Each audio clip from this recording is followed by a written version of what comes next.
আজকে তোমাকে প্রিয় হাদিক বিদায় দিতে আসেনি। আমরা তোমার কাছে আমরা ওয়াদা করতে এসেছি। তুমি যা বলে গেছো সেটা যেন আমরা পূরণ, সেই ওয়াদা শুধু আমরা নয়, পুরুষানুক্রমে বাংলাদেশের সব মানুষ পূরণ করবে। সেই ওয়াদা করার জন্যই আমরা তোমার কাছে আজকে এসেছি, সবাই মিলে যে যেখানে আছি।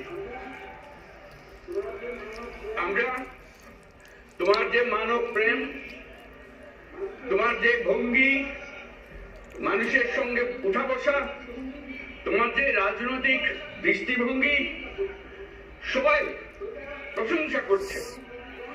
সেটা আমরা মনে প্রাণে গ্রহণ করি, যেটা যেন আমাদের মনে সবসময় জাগ্রত থাকে, আমরা সেটা অনুসরণ করতে পারি। তুমি আমাদেরকে এমন এক মন্ত্র কানে দিয়ে গেছো, সেই মন্ত্র বাংলাদেশের কেউ কোনোদিন ভুলতে পারবে না, এবং এই মন্ত্র চিরদিন আমাদের কানে বাজতে লাগবে। সেই মন্ত্র বাংলাদেশের পাশে বিল্ডিং, উঁচু বিল্ডিং মানে সেখান থেকে আসছে মন্ত্র হয়ে আমাদের জাতির সঙ্গে সংযুক্ত থাকে। তোমার মন্ত্র ছিল চলবীর বলবীর চির উন্নতম মসিন। এই উন্নতম মসিনের সামনে পাশে দিচ্ছে। সেটা সন্তানের, বাংলাদেশি সন্তানের জন্মলগ্ন থেকে যতদিন সে বেঁচে থাকবে নিজের কাছে বলবে চল বলবীর চির উন্নতম মসিন, আমাদের শির কখনো নত হবে না। সেই মন্ত্র তুমি আমাদেরকে দিয়ে গেছো, আমাদের সব কাজে সেটা আমরা প্রমাণ করব।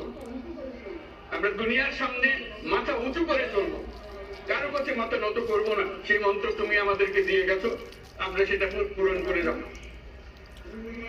প্রিয় হাদি, তুমি নির্বাচনে অংশগ্রহণ করতে চেয়েছিলে, এবং সেই নির্বাচনে অংশগ্রহণ করতে গিয়ে নির্বাচন কিভাবে করতে হয় তারও একটা প্রক্রিয়া জানিয়ে গেছে আমাদের।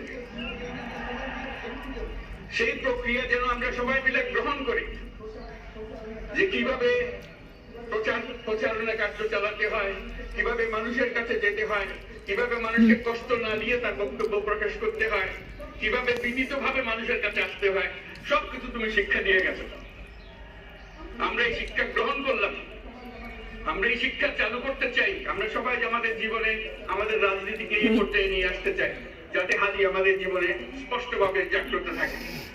হাদি, তুমি হারিয়ে যাবে না, তুমি কোনদিন কেউ তোমাকে ভুলতে পারবে না। তুমি যুগ যুগ ধরে আমাদের সঙ্গে থাকবে, আমাদেরকে তোমার মন্ত্র পুরো মনে করিয়ে দেবে, আমরা তোমাকে মনে করিয়ে দেব চলবীর অন্যতম মসিন। আমরা সেই মন্ত্র